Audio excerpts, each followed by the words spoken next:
Today, reality versus the statisticians. Yes, you do have a real income recession.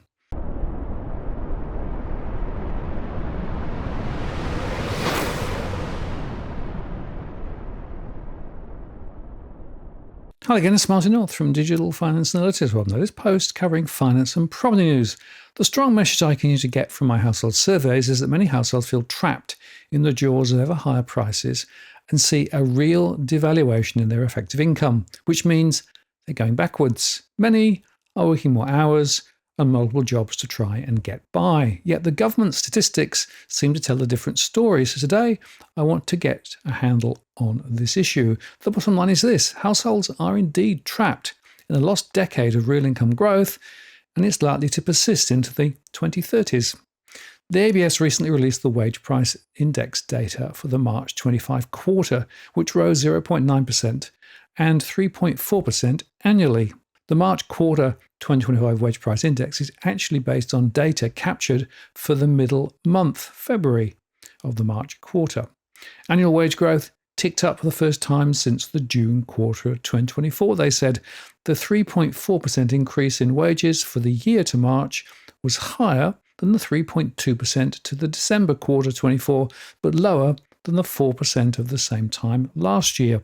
Seasonally adjusted private sector annual wage growth was unchanged from the December quarter at 3.3%, but annual public sector wage growth was higher than the private sector at 3.6% in the March quarter, up from 2.9% in the December 24 quarter.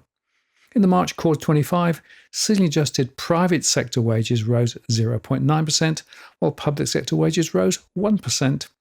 Private sector wage growth has also been influenced by administrative wage adjustments due to the Stage 3 aged care work value case and the early childhood education and care worker retention payment, and was also impacted by regular March quarter wage and salary reviews. The ABS said wages growth in the public sector was impacted by new state-based enterprise agreements and, to a lesser degree, increases paid to aged care workers. Jobs covered by enterprise agreements contributed just over half of all quarterly growth for the first time since September 2020, they said. The larger than usual March quarter contribution from enterprise agreements covered jobs that were mainly driven by the new state-based enterprise agreements in the public sector. Now, of course, this is all not inflation adjusted. As published on Macro Business, if you would deflate the wage price index by inflation, Australians' real wages were tracking at the fourth quarter 2011 levels. That's 6.1% below their quarter 2 2020 peak. So no wonder many households remain stuck in financial flow pressure. As we continue to highlight in our surveys, half of households with mortgages are short of cash, and 2/3 of those in the rental sector are in the same boat.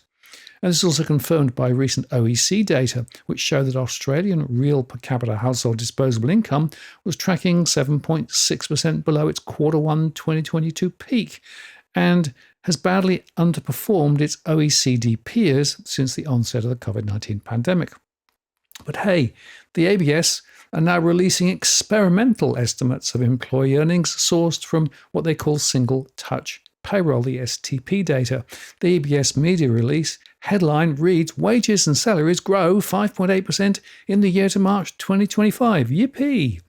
The total wages and salaries, they say, paid by employers reached a series high of $104.8 billion in the March 2025 quarter, and wages and salaries peaked typically in March before falling in a bit in April. That's a seasonal pattern that they've seen in previous years. Now, I've noted a number of politicians were quick to quote this number rather than the stricter WPI series. Just a little bit of spin there. This experimental series uses ATO data. The ATO provides selected employer and employee level data from the STP system to the ABS.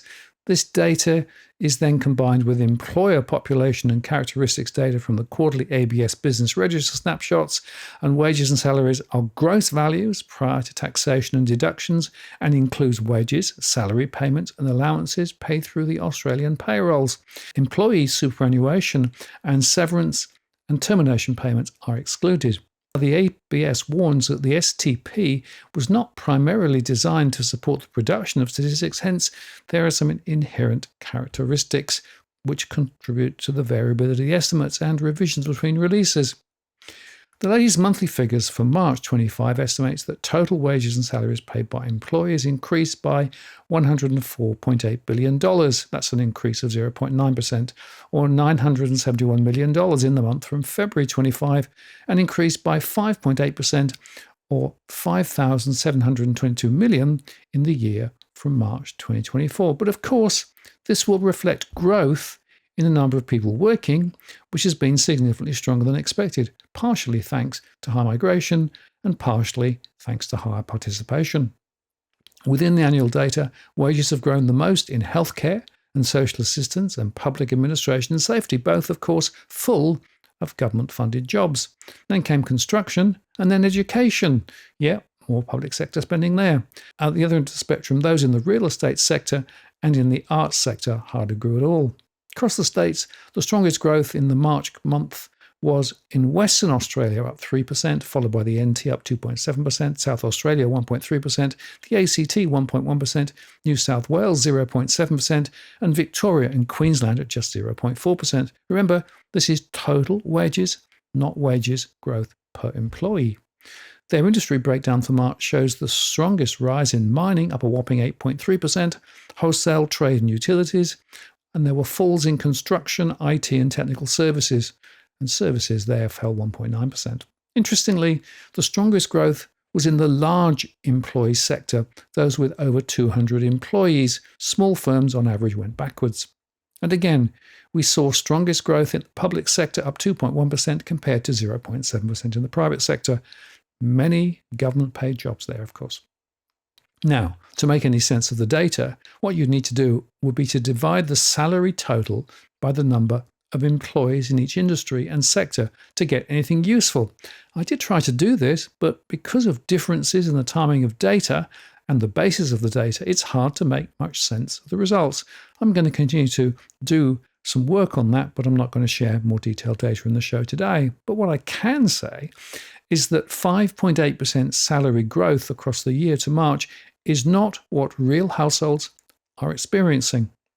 So what about the future of income growth then? Well, the RBA's statement on monetary policy, just released this week, included some admittedly high-level estimates. They forecast a painfully slow recovery for both real wages and household disposable incomes. In short, by the second quarter of 2027, Australian real wages will remain 5.7% below their peak, tracking around December 2011 levels, suggesting that real wages may not recover to their former COVID bubble peak until, wait for it, 2040.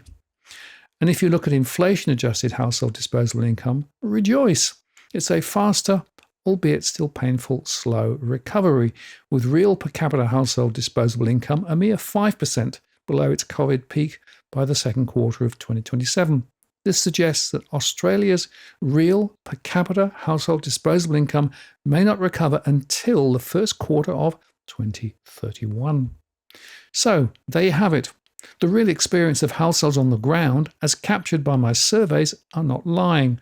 Neither are the statistics, but they do deceive, perhaps deliberately. Now I wonder who would like to spin that into a 5.8% positive story. I'm Martin North from Digital Finance Analytics. Many thanks for watching, and I'll see you again next time.